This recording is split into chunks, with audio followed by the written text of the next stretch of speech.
மார்கழியே start ஆகல. அதுக்குள்ளயுமே அவ்ளோ குளிரு. மார்கழிலாம் ஸ்டார்ட் ஆனா என்ன எப்படி இருக்கும்னே தெரியல.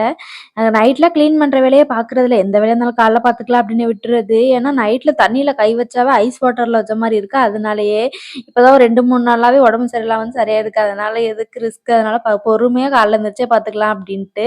காலைல பிரேக்ஃபாஸ்ட்டுக்கு வந்து தோசை, அப்புறம் வந்து இட்லி பொடி இருந்துச்சு. அதோடயே வச்சு அவங்களுக்கு குடுத்தாச்சு. மத்தியானம் லஞ்ச் வேணாம் அப்படின்னு சொன்னாங்க. நாங்களும் அதையே சாப்பிட்டாச்சு.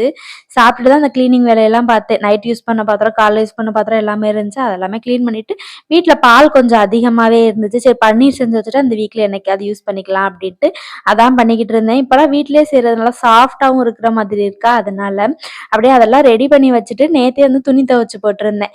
காஞ்சிருந்துச்சு அப்படின்ட்டு, அதான் எடுத்துக்கிட்டு இருந்தேன். இப்பலாம் ரெகுலராவே கொஞ்சம் துவைச்சு போட்டுறது. ஏன்னா சேர்த்து வச்சு துவைக்கிறதுல எப்ப மழை வருதுன்னே தெரிய மாட்டுது அப்படின்ட்டு. செல்லம்மா நான் வந்து செல்லம்மா இல்ல. செல்லம் நீ போடி செல்லம்.